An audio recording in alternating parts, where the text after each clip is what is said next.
This is Judge. This is Nudge. Welcome back to the channel. Hey guys, welcome back to the channel. Today we're going to be summarizing one of the most famous books in all of behavioral science, Nudge. So if I had to summarize Nudge in one paragraph, this is what it would be. The authors of Nudge argue that people, believe it or not, don't always make the best decisions for themselves. That is because there are many flaws in our psychology that make us choose things that are not necessarily the best for us. However, by making small changes to the environment that we make those decisions in, we can push people to make decisions that are better for themselves. And that, in essence, is a nudge. It's a change to the environment where people make a choice that pushes them to make a decision that's better for themselves. Now, okay. So the first question I have, and I think we'll get into this, I think he gets into it a little bit in the topic, and definitely do we get into the idiocracy piece of this, are nudges always inherently helpful? Are they always in the, always out for the benefit of the person who's being nudged? Is it the nudger or the nudgee benefiting from it? So, now in the book Nudge, they open with this example of the cafeteria, but because I've used the cafeteria example in a previous video, let me give you another example, which I think in the book Nudge is easy to understand, and that is the supermarket. So, when you go to the supermarket, you may have heard of the phrase, eye level is buy level. And that phrase exists because marketers know that items that are placed at eye level in the supermarket are more likely to be picked up and more likely to be bought. So, you can see that whoever decides which items are at eye level can have a significant influence on which items get sold the most, and therefore which items people end up using. Now, the reason why eye level is buy level works is because of a flaw in our psychology. What's that? In this case, the very simple idea that things that are at eye level are easier to see and easier to reach. One sec. In psychology, there we go. We know that people are more likely to choose things that are easier to see and easier to reach compared to things that are hard to see and hard to reach. So they give many examples of biases in the book that might affect people's decision making. Let me go through 3 of them with you here.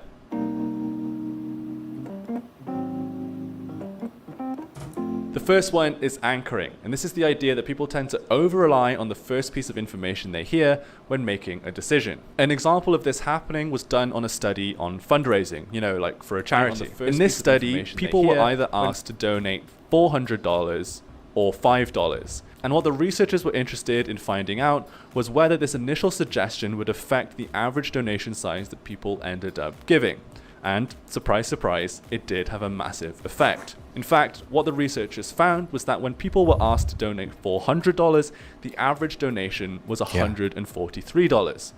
But when people were asked to donate only $5, then the average donation was only $20. What this shows us was that the people being asked to donate to the charity were being anchored on that initial suggested donation amount. The higher anchor meant that people ended up donating more on average, whereas the lower anchor meant that more people would donate See how that less. plays? See how that plays on people's psychology? It's very interesting how that's on average. The nice thing about anchoring is that it's a really clear demonstration about how our judgments aren't perfectly rational. Instead, our judgments and our decisions are open to suggestion. Oh, we don't know that. Okay, so another example from the book about how our judgment and decision making is flawed is the idea of availability bias. So this is the concept that we think things are more likely to happen if we can easily remember examples of when they've happened in the past. The most simple example of this is when something has happened to you recently, because obviously you remember things that have happened to you recently better than things that happened a long time ago. So because of this, one weird behavior that we see in the insurance market is people taking out insurance for natural disasters after they've been hit by one of those natural disasters. In the book, they specifically give the example of earthquakes, that after a big earthquake happens, sales of earthquake insurance shoot up immediately after the earthquake, and then slowly decline over time as the memory of the recent earthquake fades away. Now, this is a strange behavior because even though an earthquake just happened recently, the frequency of earthquakes hasn't gone up. However, because this memory of the recent earthquake is fresh, people overestimate the likelihood that another one is going to be coming soon. Well, and I think, and the third example of how our psychology is flawed that I want to talk about in this video is representativeness or representativeness heuristic. And this is the idea that we assume things that fit our stereotype to be more common. And the example of this is an absolute classic study in behavioral economics / behavioral science, and that is called Linda is a bank teller. So this is the classic question demonstrating representativeness. Yeah, I don't buy into this Linda this example that they're about to use here. But the first two examples are pretty much dead on. If you go through, that's what I'm trying to make sure that I don't, because of my ex, have that carry over to another relationship, Right. I think a lot of people fall into that. Right. Because of the most recent one. And that's one reason why we repeat the mistakes in the past. The media knows that. That's why the media puts a bleep on it and stop talking about it. Like, again, how's the water doing in Michigan?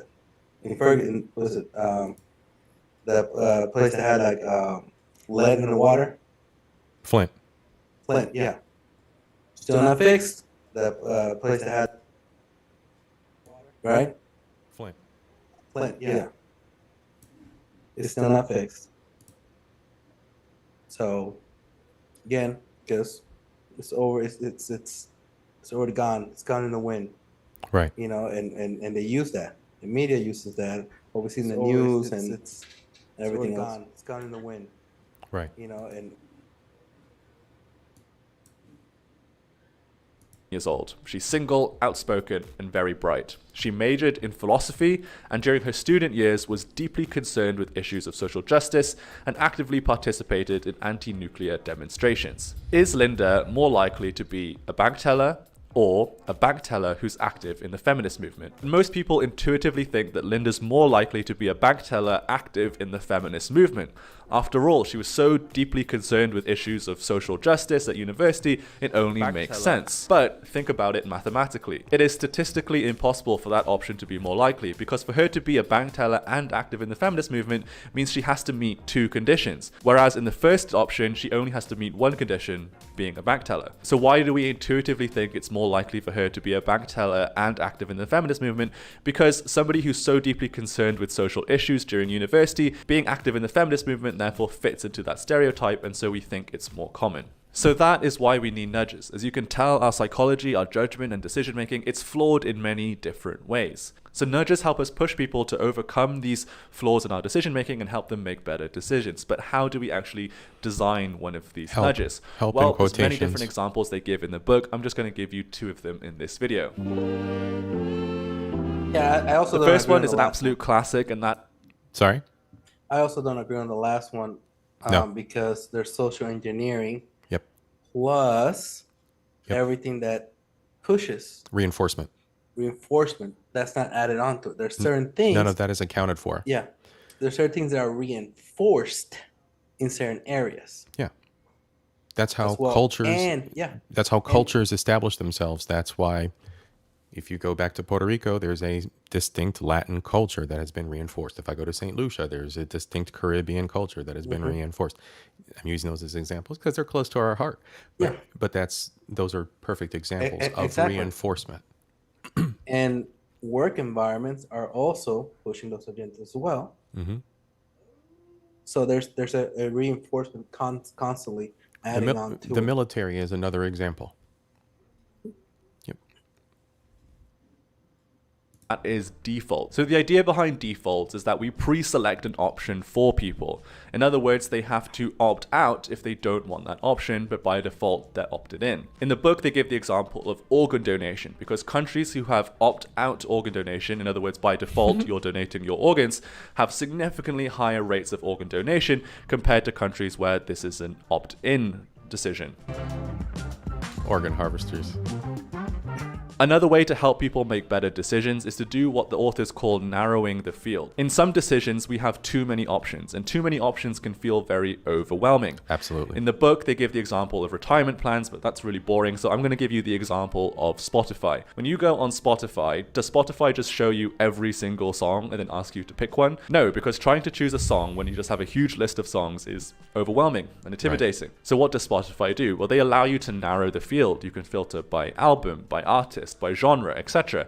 And so by narrowing down the field for you, it helps you find the option that's actually what you want in that moment, and therefore makes the decision-making process a lot better, a lot easier. Okay, so you've now heard about how our psychology is flawed. You've learned a couple of ways for us to help nudge people and help them make better decisions. But let's move on to the question, which I know is on everybody's mind. Is nudging ethical? There we go.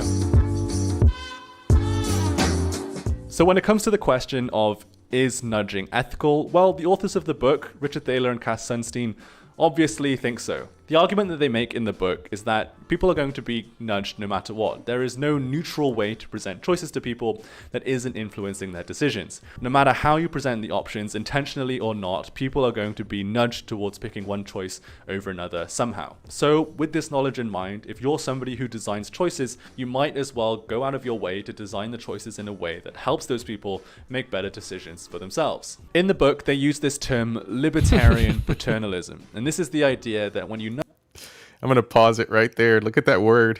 Can you imagine the people that triggered? I know, right? It's libtards. Well, you've got the libtard, but then you've got paternal, down with the patriarchy. This word pisses everybody off.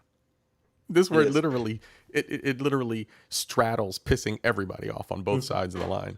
Oh yeah, we got people breaking keywords right now on this. Oh yeah. Well, that's why they've changed it, right? They've changed it from being called that to, it's not as trendy as like I forget what it's called. There's another term for it. He might mention it here. But nudge people, you don't restrict the choices that are available to them. You don't take any options away from what they can choose from. Instead, you just nudge them. You gently push them to choose one option over another without restricting their choices. And what they argue is that because you're not actually taking any choices away from people, that in general, this kind of nudging is pretty ethical. Now, feel free to critique that argument all you like in the comments. I'm not here to pass a judgment, I'm just here to tell you what it says in the book. But what I can tell you is that as somebody who has been working in this industry for several years now, almost nobody uses the term libertarian paternalism except for Richard Thaler and Cass Sunstein, who wrote this book. It's really just too complicated and not a very catchy term, so it just didn't catch on and nobody really seems to like it. But if you're watching this video because you want to pretend like you've read Nudge but you haven't actually, then you should know the term libertarian paternalism in case somebody asks you about it. Okay, so I think that about does it, guys. That is my summary of Nudge. If you're interested in reading the book in full, which I highly recommend. So that's the nutshell of what nudging is. And like historically, you know, it came about from those two gentlemen, and it's actually used in economics. Yeah, it's marketing. It's marketing. That's all. It's call it what it is, marketing. It's marketing. I call it manipulation flat out. I mean, marketing is another soft term for it, I feel. Yeah, it's and yeah, and how does that work? People are nudging people into drinking more, nudging people into drugs, nudging people into having, less, intercourse outside of marriage, nudging people out of marriage, there's. Yep, absolutely. Because of the choices on, of course, in Islam, they're like, no, we're not going to nudge anybody. Things that are bad, we're just going to say no. And then things that are good, I'm going, hey, this is the good stuff. Do it, because good things are good. Bad things are bad. There you go. It's pretty simple on it. But when you look at people as a way to gain money from or resources from, to capitalize off of them, and then you get this type of terms or ethical libertarian, whatever, paternalism. Yeah, that you have to use words like this to describe it. Yeah. A quick plug here, Pete Judo. Go check him out, folks that are out there in the audience. It's at Pete Judo 1. His site looks like that. He's got some pretty good stuff. A little bit of everything out there. Next up, we got the star of the show, Moon. You can find his videos at moon-reel, moon-reel. He's got a lot of thought-provoking stuff that I've watched over the years. So check him out. All right, without further ado, let's go on and get into this Idiocracy. Upon its release in 2006, Idiocracy gives us a glimpse into what the United States might look like. And here's my thing about this, and here's my thing about concepts of change in humanity and human behavior. I'm not a psychologist, right? I'm not a psychologist. I don't prescribe to be one. I play one on YouTube for all it's worth. But my thing is, if we as humans aim and have the intention of changing our behaviors, we have to get past that nervous tick that we all kind of have, some more than others, where we just want to laugh at it. We want to laugh at the ignorance. We want to take it in. It appeals to us. It kicks off that little endorphin rush, the less desirable behaviors in society, watching one another like ants in a jar, that and being entertained by foolery and fuckery. And last night I was listening to Bronzebird was doing a hip hop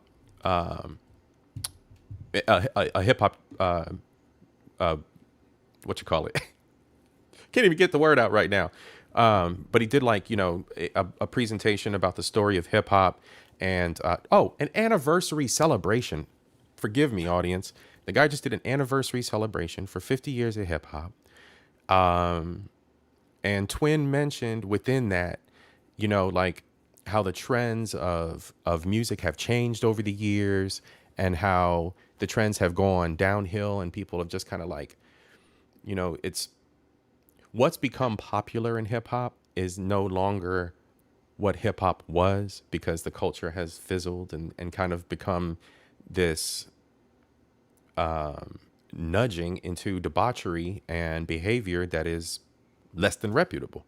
Yeah. And I mean, it's all thottery and twerking and, you know what I'm saying? And then like with drill rap and all these other, you know what I'm saying? All what's, you know, in the body of the music, in the art has just fallen off, and it's celebrated. People are celebrating it, and that's what's become popular. And our kids are becoming inundated with it. So, all right, let's get back. 2505. At the time, audiences saw this movie as nothing more than a cutting satire, criticizing the trajectory the country was on. But now, nearly 2 decades later, with that trajectory becoming steeper and steeper, we can now see that Idiocracy was more than just satire, it was a warning. And as we continuously fail to heed that warning, the 2505 we witness in the movie becomes less and less distant. Idiocracy shows a society controlled and pillaged by corporations, human beings who are completely dependent on products that are slowly killing them, and a constant injection of misinformation. These are all the same mechanisms that shape our society in 2023, and they all work together to maintain the status quo just as they do in the fictional society of Idiocracy. The film follows US Army librarian Joe Bors, who is scientifically determined by the military to be the most average man in the world, not particularly smart, athletic, or determined, nor the opposite. This quality makes Joe the perfect control candidate for an upcoming classified military hibernation experiment, meant to last just for 1 year. Unable to find a suitable female candidate, the military hires Rita, a prostitute. Upon their selection, Joe and Rita are locked in the hibernation chambers to slumber. Unable to find a within the next year, the officers in charge of the experiment and Rita's pimp are arrested for running a prostitution ring. Soon after the scandal, the military base containing Joe and Rita was closed and demolished. And with a previous explanation that neither character has close friends or family, the experiment and by proxy Joe and Rita are completely forgotten about, leaving them to hibernate in their pods as the years pass by. Hundreds of years go by and the chart of average intelligence steadily declines, and as the world's most brilliant scientists are tasked with figuring out how to stop hair loss and extend erections, humans become less and less able to solve basic problems such as proper disposal of garbage. This ultimately leads to the Great Garbage Avalanche of 2000. No, I mean, for the sake of satire, that's a little bit much. So, you know, they pushed it. They push. I mean, yeah, because it's obviously it's a hyperbolic, Right. but it is brilliantly made. It is written brilliantly, and people don't see that because again, their minds are just mush right now. Right. And it's a constant inundation too, right? And you're inundated from the time that you're young because, again, it's like that cultural piece we were talking about before in the islands, right? Here in America, though, or here in the Western world, you're constantly inundated with consumerism. You're inundated with you know, copyright, et cetera, et cetera. You're constantly inundated with entertainers who are also entertaining high fashion, and you know, and that's all of the entertainers. That's sports entertainers, that's musicians, that's Hollywood. They're all inundating us with all of that high fashion, with all of that high mark lifestyle. The finer things in life is a vibe as opposed to it being a pursuit of. The entire vibe is flipped. People aren't pursuing and gaining the happiness. They're replacing it with the consumerism. And it's funny. There's a guy that I watched on YouTube on. He was just kind of doing dawah, you know, talking about Islam, but he talks about a book and about women, and it's we're all, you know, like it or not, we're a slave to something. Absolutely. We are a slave to something, and women are being a slave to this, you know, to this culture of how exposing themselves more and more and more, being more sexually active, more and more and more on it, you know, and nobody sees that, and same with men as well. They're a slave to something on it, and this kind of goes with this as well. They're no longer thinking for themselves. Everything they wear, everything they put on, you know, they say, "Oh, I'm doing this for me." No, you're not. No, you're not. You don't go to bed like that, right? Right. And you get so, and people don't seem to see that. Don't seem to understand how they're being enslaved to a certain ideal. Yeah, and you and I have both been there. We've talked about these kind of things offline as well. But you know, when you're faced with a situation of repeating of the cyclical nature, you know what I'm saying? And you're in the grind of the day-to-day life, and you know what I'm saying, like the so-called busy life. It's always easy to revert back to NPC. It's always easy to revert back to the syncopation of your day-to-day life and just it is. wallow in it. You know what I'm saying? I'm experiencing that right now. It's the more I grind, the more it's like, just take the easy path, sit on the couch, shove crap down your throat, stop trying to be the best father you can. Right. You can be, you know. Which, and it's it's hard. right, and it's extremely hard because we have to put in work, right, to get above that. But this also wraps back around to my initial thought. And my initial, you know, we always spiral, but that's where it makes it easier to watch content like the movie Idiocracy and to sit there like an NPC and go, balls jokes, he got kicked in the balls. Instead of saying, oh, look at this movie as a body of work. Let's compare what they were saying satirically to what we actually see in the real world, or could we get to that point, or are we seeing trends that this movie talked about now in the real world? You know what I'm saying? Like, and what that calls for is movies are trash. Like, movies are, and somebody was making fun of how, talking about like Fast and the Furious. It started out about the, you know, a good concept, and that now the guys are like superhuman. They have superhuman powers, and apparently they can take a car to space. I mean, come on. Right. They went from a movie script like that follows like the hard life and so on to kicking each other in the balls, pretty much. Exactly.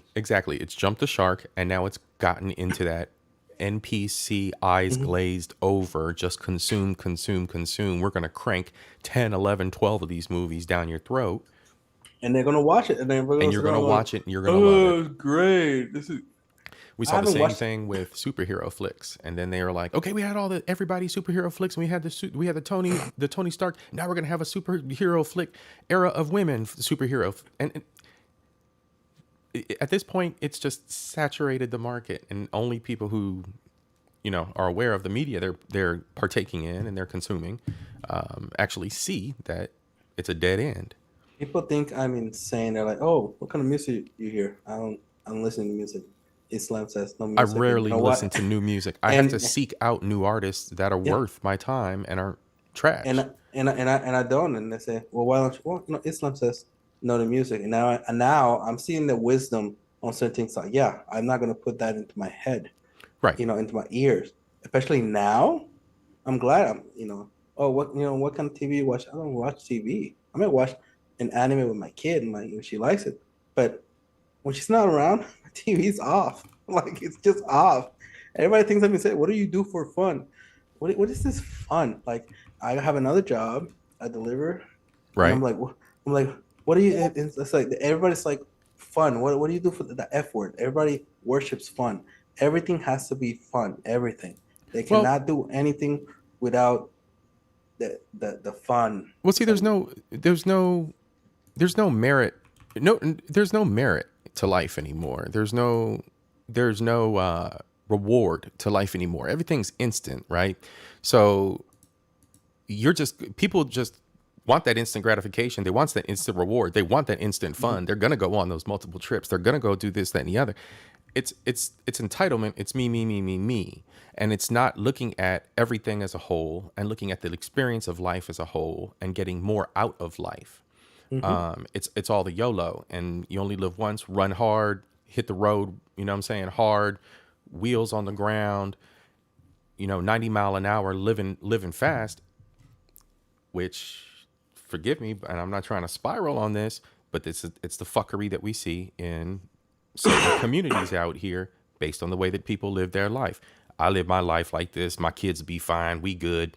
Boom. And now you have generation and generation and generation of people living hard, living fast and hard, hitting walls left and right, proverbial, men and women, and not necessarily in the biological sense, but in lifestyle sense and in wasted time sense and in multiple baby daddies and baby mama sense and be basically taking L's your entire life instead of embracing life. But we can't say much else about that because it does fall on the actual parents in the end and the communities that bring these kids, that raise these kids or grow these kids. And it's all the parents' fault. Yeah, my kid is going through that in high school, and just how garbage those kids are. Kids not really in high school are trash, and she suffers through it. And I'm like, just remember life is a test, and you have a choice. You could be an NPC like them, right, or rise above it. And then she kind of struggles to that, and to reject that on it. It's an easy way out, But she sees what I do, what I go through on it. She asks me why, and I'm like, oh, you. Say what? You. That's why I do it for you. You have to see it. You have to see it before you embrace it, and that's why I do it. And so it keeps me going. Also, too, I want to shout out folks in the chat. Sunkiss, what's up? Glad you made it. Killa, my cousin from Ohio, as always. Thanks for being here. Matt Walker, my UK connection stopped by too. We got Matt Walker, we got Zara B. Love, glad you're here with us. And Sis Sunkiss stopped by earlier. Miss Queen. Yeah, Sunkissed. If you go on Grown and Sexy, you got to cam up, girl. You got to cam up, girl. All right, everybody, let's get back to the video.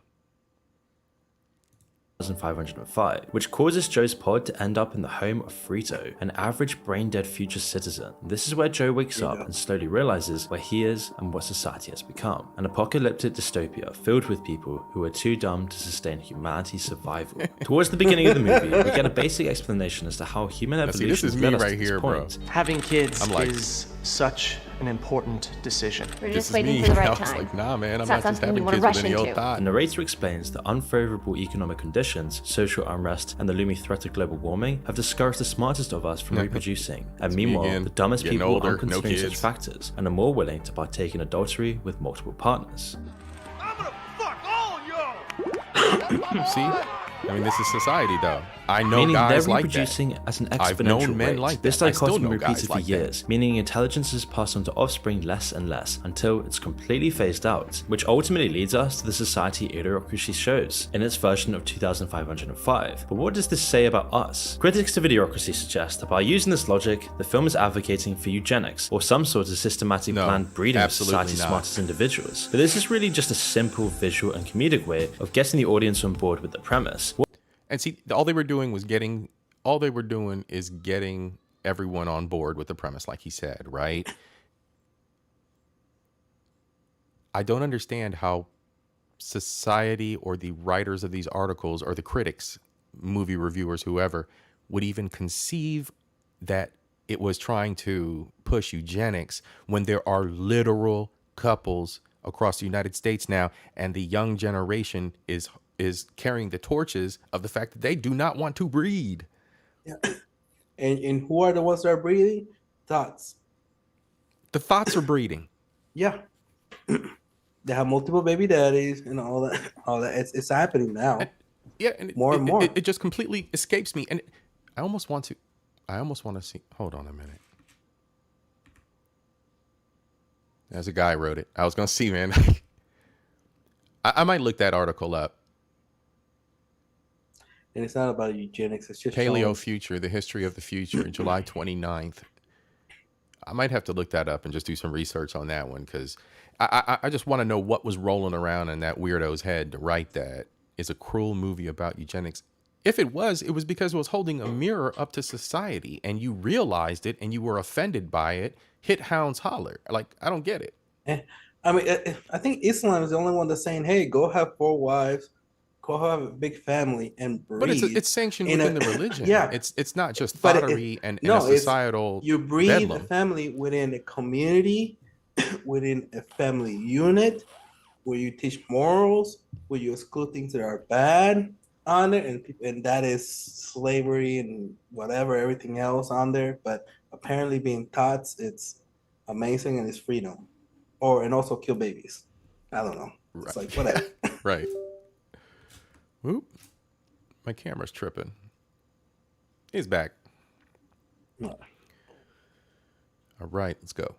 The film is advocating for eugenics, or some sort of systematic planned breeding of society's smartest individuals. But this is really just a simple visual and comedic way of getting the audience on board with the premise. What the film spends the rest of its runtime trying to tell us is that the problem is environmental. The issue lies within our system, a system that constantly rewards us for dumbing ourselves down and engaging in false desires. Just look at the first thing Joe sees when he... Yep. I'm just going to leave that there for a minute.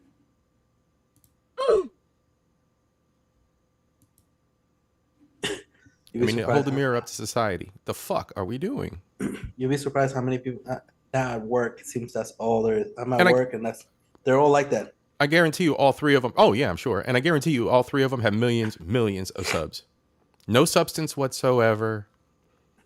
Nothing educational. Nothing redeeming. But this redeeming, you can't talk about people like that. To each his own. Don't yuck my yum. But when you look at society as a whole, what evolves from this? Weakness. Weak individuals. And they will rewards us. What's that? Hopefully they sterilize each other so they don't breathe. I mean, it's kind of a miracle in a way that having children is trending down. So we can be thankful for that. For dumbing ourselves down and engaging in false desires. Just look at the first thing Joe sees when he wakes up in the future. He sees content, and not just any content. He sees content that appeals to the lowest common denominator, depicting a man getting repeatedly hit in the balls. No story, no lols, just all action and humor that everyone can... The thing about this is if we consistently entertain, so let's take the thoughting, for instance, right? And let's take bad image of black women, which is the whole Glorilla, Sexy Red, Ice Spice. That is not a woman you choose to be a mother of your children, right? That's a bad image, period, point blank. When that is pumped into our youth, it then becomes cute and a joke and something to entertain. I was at the Kroger's no less than 2 fucking weeks ago, and there was a toddler and some young tween-ish younger girls listening to a cell phone of something provocative, and the toddler was holding on to the cart twerking. Toddler, diaper full toddler. And it was funny to them. But see, the thing is, I look at it and I'm just called angry and old and unreasonable, let them live, this, that, and the other. And it's entertaining and it's funny to some. And that's them. That's their life. It's acceptable. Once we laugh at this shit, once this shit continues to be acceptable, we've already lost. Shut the fuck up. You're not going to stop it. Just shut the fuck up. Once you laugh at it, you are now a participant in it. Once you're entertained by it and you seek it out as what you need to be entertained by to get your endorphin rush, because your low mental vibe, that's what makes you that's what makes you laugh. That's what entertains you. You've already lost. You're not going to win. That's why the black culture is dead. Period. That's why it's dead. Because there's not enough of a positive image negating that bullshit. There's not enough people talking about things to negate that bullshit. I talk about that because I'm black. So, hey, I'm just putting it out there. Easily understand. A constant dopamine rush by design. And this I mean, look at that shit. That screen low key looked like Twitch. I'm trying to understand how motherfucking Twitch works. That dude's screen straight looked like fucking Twitch. A constant dopamine rush by that shit right there. That looks like somebody's motherfucking Twitch stream, yo. Yeah. I mean, and then what happens is, like, when you're on Twitch and you're watching something you really like, the motherfucker shrinks down and they go to a corner and a fucking ad plays on the fucking middle of the screen. I've never seen a shit like that in my life.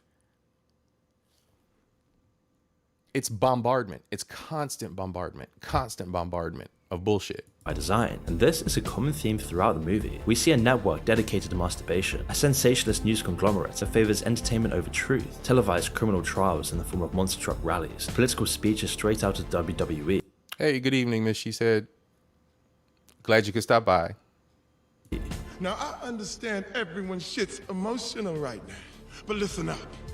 It's all built to cater towards our increasingly low attention spans and tickle the most primitive parts of the brain. And it probably sounds very familiar to us, because a short scroll through YouTube, TikTok, or even Netflix's original content will show you we're already embarking on this path, and we have been for quite some time. You'll see programming that wouldn't look out of place in Idiocracy. Short scenes, simple concepts, fast-paced editing, devoid of any space for reflection or deeper exploration. Subway servers in the background. Humor that appeals to everybody while criticizing nobody. Designed to reach the widest audience possible, delivering empty platitudes. And this approach is rewarded handsomely. Views go up as even the smartest of us can't help but go back for one more injection of dopamine. Meanwhile, the less instantaneously rewarding content gets lost. Creators and corporations alike begin chasing eyeballs by applying the same methods. YouTube becomes filled with Mr. Beast clones. I hired 50 Spider-Man to find out what it's like to be a crime-fighting superhero. I tell my nephews that I got a podcast. Oh, are you gonna do a collab with Mr. Beast? Who you're gonna have on your podcast, Fresh and Fit? Ooh. Like, bro, there is so much more to life beyond that. Oh, you ain't doing nothing. Oh, you old. But I mean, we can't, that's a nephew. We can't say much about who his father is. But anyway, I digress. Ever since I was a kid, I've always wanted to feel what it's like to fight supervillains and save the day. TikTok becomes filled with vandalism, public humiliation, and even sex. This dude. Sorry? You got a nice dog? Yeah, and sex. That's another thing. And it's funny, you know, people say I spiral. But the funny thing is, if you stop for 1 minute and listen to the shit that I spiral about, which I'm going to spiral here, TikTok's full of everything from vandalism to sex. Who is putting the sex out on TikTok? The vast majority of it are young women. Your daughters. So, baby daddies, you might want to step it the fuck up. Who's putting out this little vandalism shit? This little gingerbread man here. Now, I'm not going to say too much, but I am pretty fucking sure he has a single mother, because he even said so himself. He's a piece of shit from a broken home. What are we doing? What are we doing to our kids?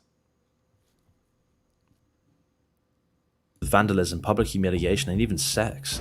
Sorry? You got a nice dog? She's lovely, she's family dog. Yeah, he stole this dude's dog.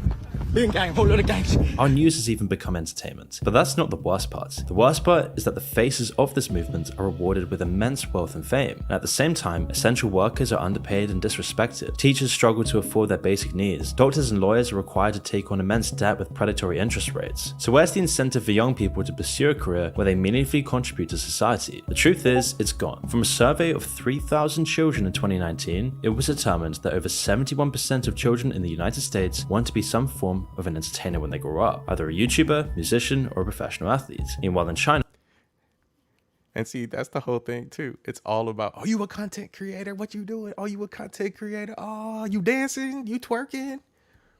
What kind of pranks you doing? over 50% of children want to become an astronaut or a teacher or an engineer, and it comes. Look at that. Look at China. You don't have to do China. You can just say Asia. You can clump them all in together.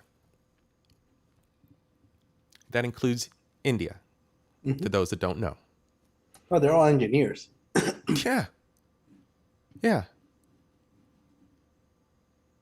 Comes down to incentives, because if you're a child in the United States, you're constantly being exposed to celebrity, usually in the form of entertainers who seemingly put in minimal effort and reap maximum rewards relative to the rest of us. There's no mystery why children will decide to abandon their pursuit of the steep and arduous ladder of the higher education system, or even physically skilled labor, in favor of something exponentially more lucrative. And this is a clear reason for society getting progressively dumber, just like in Idiocracy. The major corporations, the leaders of industry in the world, are rewarding the ability to capture attention over everything else. But why are the world's biggest companies pursuing watch time over developing projects that could create a better world?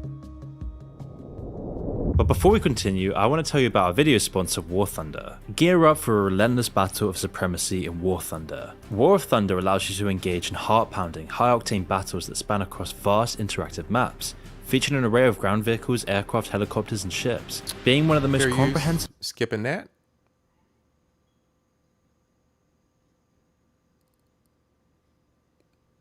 And we will shout out Moon again, respectfully. Evident again from the first time Joe steps into his new world. Every television show is framed with a collage of advertisements. Clothing is plastered with logos. Even the President's State of the Union address has a backdrop marketing soda and credit card companies. The hospitals, prisons, schools, all littered with corporate propaganda. In Idiocracy's version of the future, you have no choice but to give these companies your constant attention and buy their products. In this future, fast food and energy drink companies have effectively normalized themselves to the point where nobody questions why one company provides them with the housing, food, and even medicine. Some even praise these companies for the services they provide. And our current world is just so much closer to this than you think. Advertisements are becoming more intrusive by the day, and most of us just accept it. The news articles, streaming services, public transportation, hospitals, university campuses that were all once relatively ad-free are now constantly familiarizing us with various brands and products. And as a result, major corporations continue to grow and monopolize. We're now at a point where major companies like Coca-Cola, Nestle, Amazon, and Disney own almost everything you consume on a daily basis. It's basically impossible to avoid all of this, as they actually own all the perceived competition. And because they have so much influence in our society and culture, the government is forced to cooperate with them. Even when regulations are in place, these now massive companies can use their infinite funds to buy the influence of public officials, influencers, and the regulators themselves. And in turn, they can ravage our national resources.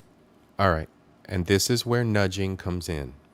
Because once they have that money in the hands of the politicians, once the special interest groups are engaged, that's where the economic nudging begins. That's where conserve, recycle, save the environment, get the C-19 shot, your annual flu, go buy the new Prada, Louis, Gucci, go get the new houses down the street, big advertisement, new car, every fucking November. Hold on.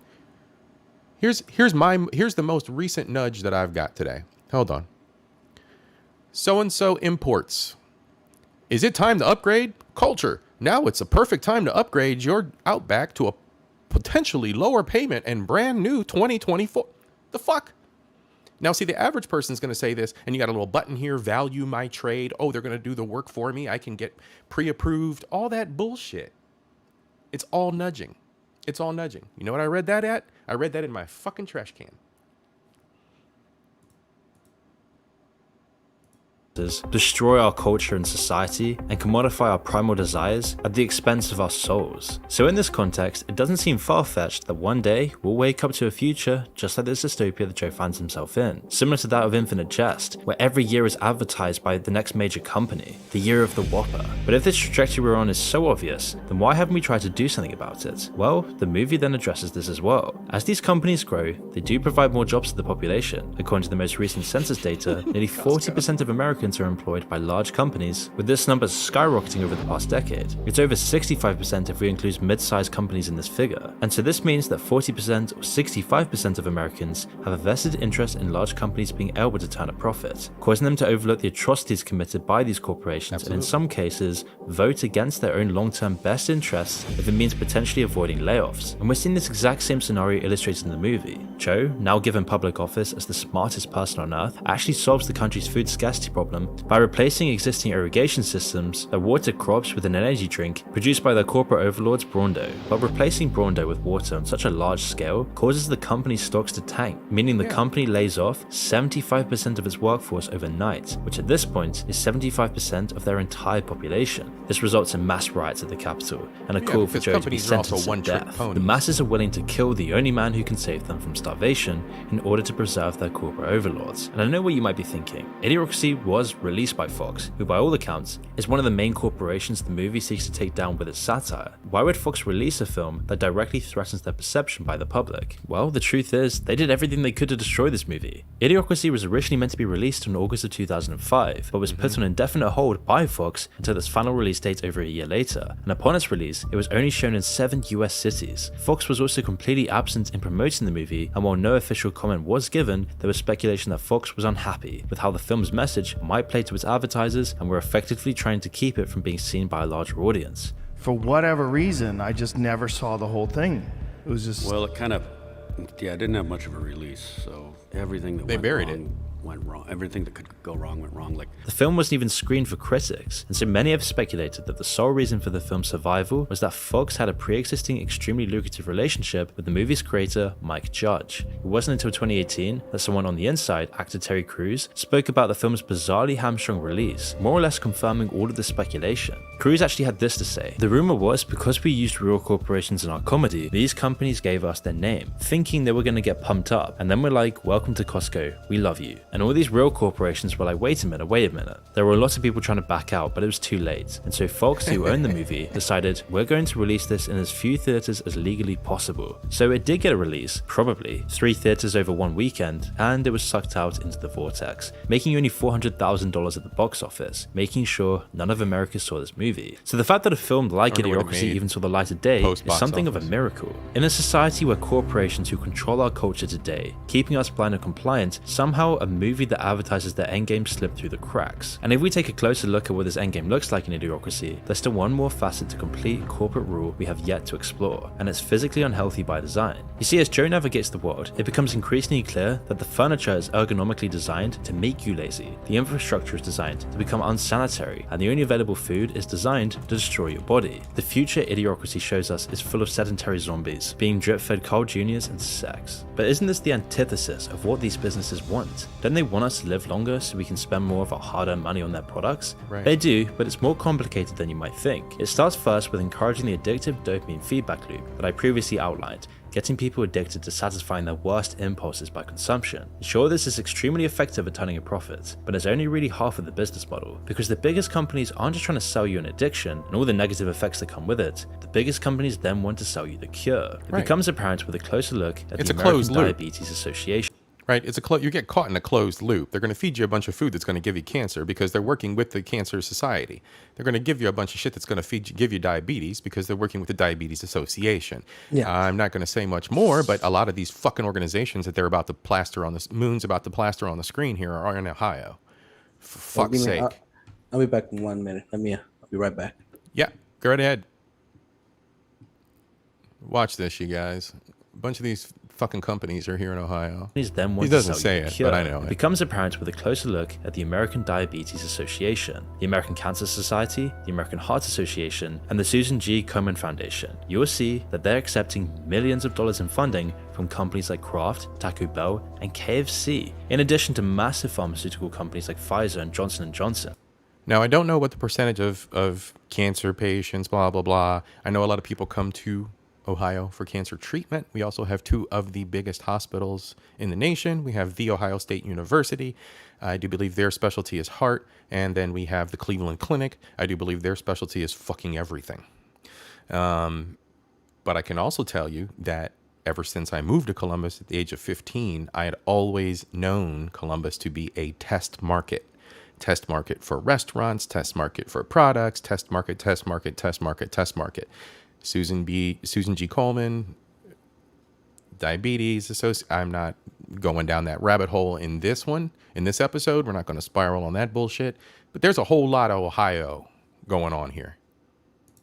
So when we look at the leading companies that make food, the non-profits meant to educate the population on nutritional intake and disease, and the corporations that develop drugs to treat illnesses, they all have a vested interest in maintaining an unhealthy population. That's why almost everyone around you is so unhealthy these days, why people are dying at record rates of cancer. The lines blur even further when food companies such as Nestle directly purchase ownership in health science and research laboratories, and pharmaceutical companies start to invest directly in companies that specialize in the production of food and agriculture. But this doesn't begin and end with food. You can find pharmaceutical companies and religious organizations around the world that have vested interest in nearly every addictive industry across the board. Industries including alcohol, tobacco, gambling, and pornography. They offer pills, treatments, the perfect woman, counseling for all the very addictions they help promote. And it's a very vicious cycle. And I'm not saying these corporations want to deliberately destroy humanity. Instead, they want to nudge us into addiction, push us into a situation where we must do everything we can to survive, giving more and more of our power away to the worst among us. then capitalizing on this desperation, the natural human instinct to survive by selling us the solutions to our struggles. And the truth is, it's working. Although the average human IQ has risen dramatically over the past century, it's been dropping steadily over recent decades. And it's not down to genetics or the idea that dumb people are reproducing at a higher rate than smart people. Researchers are actually finding that the same cognitive differences between generations within the greater population are prevalent within members of the same family. So the evidence supports the theory that this decline in collective IQ is completely tied to the environment our society is creating around us. So what can we do to change this environment, to alter this hopeless trajectory we're on, to avoid full-on idiocracy becoming our reality? Well, Joe actually tells us in a single moment of self-reflection from the movie. Joe realizes at this moment that it wasn't just the dumbest of us contributing to society's downfall, it was everyone else who sat back and did nothing, while we were spiraling towards the gutter. It was those of us who actively avoided the opportunity. Okay. This is another piece that I've called out before about other issues that I've spiraled on. The inaction, the complacency of individuals to just sit around and let the fuckery be in the spirit of not yucking someone else's yum when it directly impacts community, family, or you.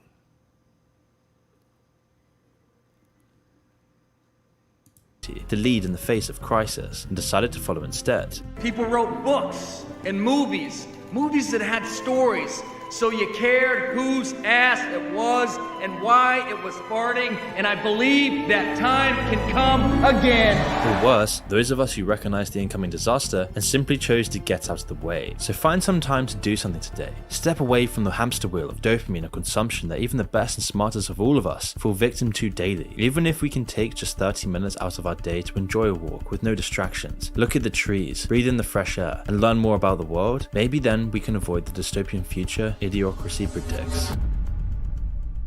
And I want to end this video by saying a big thanks to... All right. I want to end this react portion by sending a great thank you to Moon at moon-real on YouTube. He does a lot of philosophical talk and spirals on his topics. But they are very, very, very well presented, and I'm not sure if he has a team working behind him. But great content creator nonetheless. Go check him out. All right. So what are your thoughts in closing? And this is, yeah, I mean, it's just, it's all about the problem is people need incentives now. Everybody's so, everything has to be an incentive. Mm-hmm. You know, you have to give an incentive now. And the incentive has to be now. Mm-hmm. You know, because the fun, I need that fun, the F word, the fun.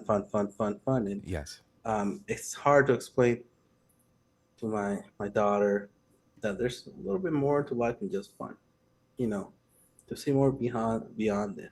Right. You know, to go on, and you know, I'm biased. I base everything on my faith in Islam because it's all based about. But that's being the best. That's the guarding. That's the guiding and guarding framework around your decisions in life. Yeah, it is being the best you, building the best community, being the best parent, the best husband, the best person, because they, you know, so they can continue that on because it is, you know, it's what God wants us to.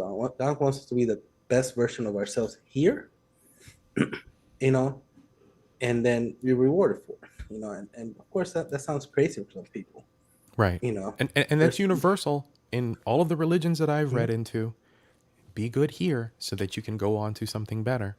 Yeah, and we talk about discipline, things like that. It's just now has become like a 4-letter word, you know, because it's all about becoming animals. Like, you know, whatever your animalistic desire is, you should fulfill it immediately on there. And it's why, you know what. We're not animals, you know. We're right. You know, we're much more than that. Right. And it is a struggle. It is a struggle to maintain that. It's a struggle to live in this type of society when you're going against the grain It you is. know what? It is absolutely difficult. It is absolutely challenging. It is absolute work. And people are facing when people are uncomfortable, you're facing truths that sting. Your life becomes a challenge because those new concepts, those new big words that you haven't heard, the things that are provoking you to think a little deeper about your actions create shame in some cases. And people don't deal well with that. It creates, and see, they don't, and they say, don't shame, don't shame. You'll feel the shame on your own. Shame is good. Shame is Less. good, and it's good to understand how to focus and improve yourself around something you're shameful for. Yeah. It's just, I mean, it's just a fact. That growth is uncomfortable. That growth is not comfortable. Well, we're not.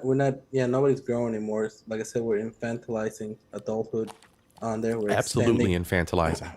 the word teenager, adolescence. All that's are made up words on there. You know. Well, I mean, they still want to apply that and use that for males and females that are in their 20s. Oh, they still young. Oh, they're young. Oh, they're... No. Those fuckers have been bleeding and busting nuts since they were 13 years old. Yeah. Those fuckers have been fucking around doing everything that you have since they were 18 years old. They're grown. The fuck are we doing infantilizing our children? We're infantilizing young adults.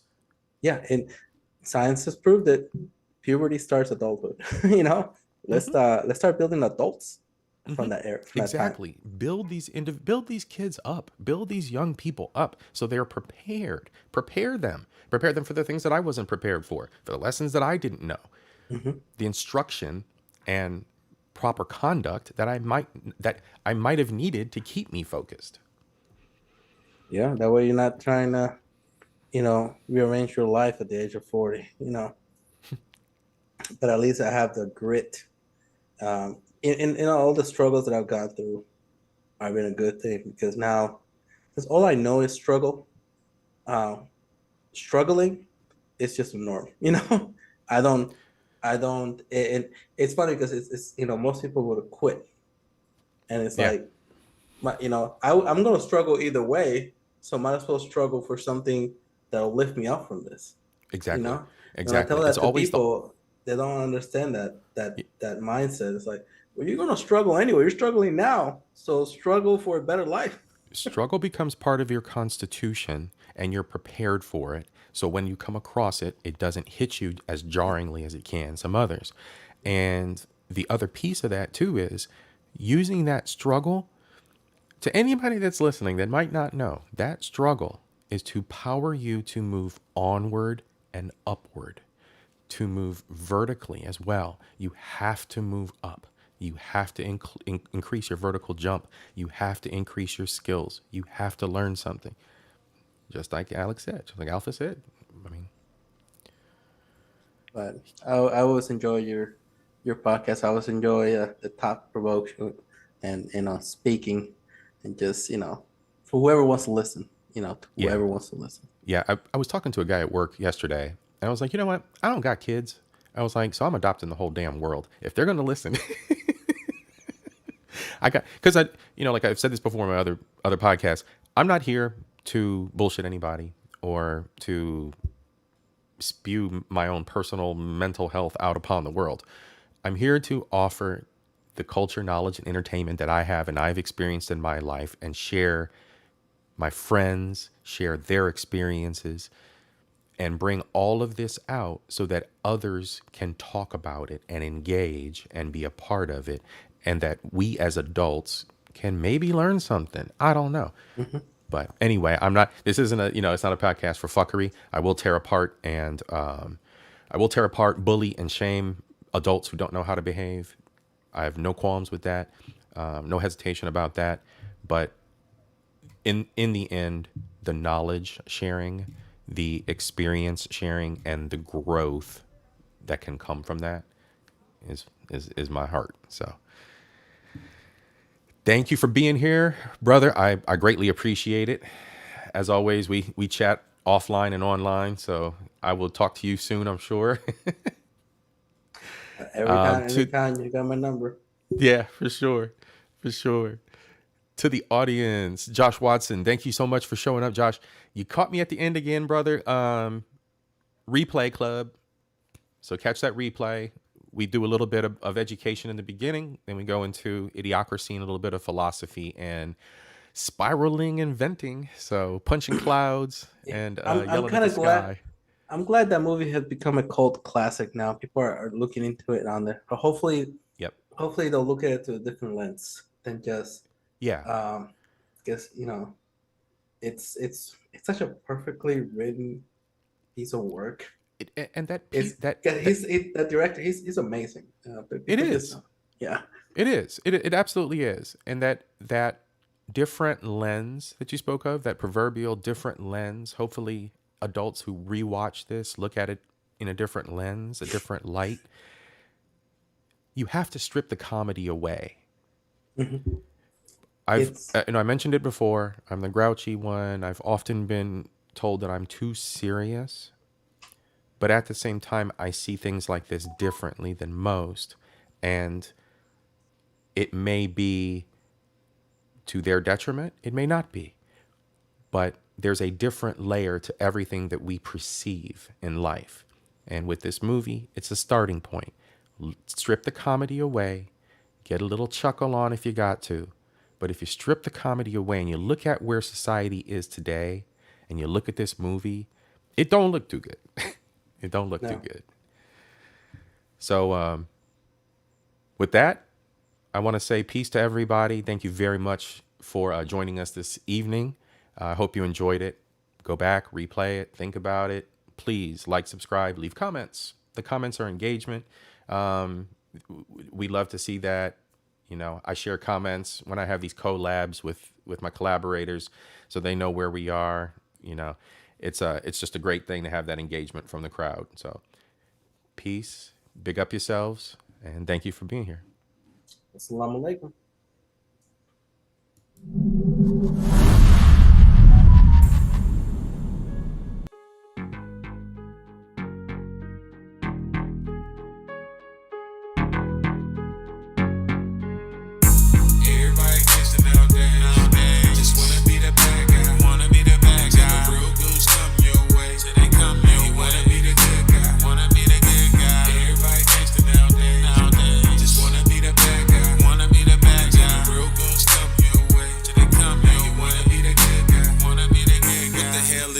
Talking about flipping birds, but don't know how many grams in it. You a shooter, but you never ever kill nothing. These silly motherfuckers always gotta stay frontin'. If I did it, then I talk it and I live it. And jealous rappers always acting like women. Never worried about a hater, man. I love you niggas. I ain't beefing with nobody, rather come up with you. I'm the gas in the middle of the switch. On your ass for that cash, I'ma get you. Been blessed, no stress, man. I'm good, nigga. Don't test, I'm a mess. I really pull triggers, but only if I have to. I don't wanna be the bad dude. Why you steady acting like you really gangsta? Bosses making moves, just learn the game, bruh. Everybody gangsta nowadays. Just wanna be the bad guy. Wanna be the bad guy. The real goons come your way. So they come your way. You wanna be the good guy. Wanna be the good guy. Everybody gangsta nowadays. Just wanna be the bad guy. Wanna be the bad guy. The real goons come your way. So they come your way. You wanna be the good guy. Wanna be the good guy. I ain't lucky, real shit don't interrupt me. These niggas ain't shooters, they feel safe for playing rugby. But that ain't the point, this one calls for a joint. This life is a gamble, two-sided, good or bad, flip the coin. Ain't you glad that the odds on your side, don't be mad. That negative shit whack, let me bring it back. That negative shit whack, hit them hard like crack. If crazy, take a vacate, just know I'm coming back. Sharper than attack, what you think of that? Check a GMB step, we all want the cheese, but ain't none of us a rat. Would you believe me if I told you I'm a crack baby? That shit happen every day, not just back in the 80s. Thinking about sunny days that done turn shady. God been looking out, cause to this day I got no babies. And probably never will, cause nowadays they don't want ladies. No competition, I'm biting down like I got rabies. No, I'm a savage, license to carry, now try to make me. Think you can touch me, don't try to rush me, I get the bussin'. You watch my back, I watch yours, that's who I got my trust in. And if somebody do dirt, they crib, we bout to bust in. Everybody gangsta nowadays. Just wanna be the bad guy. Wanna be the bad guy. The real goons come your way. So they come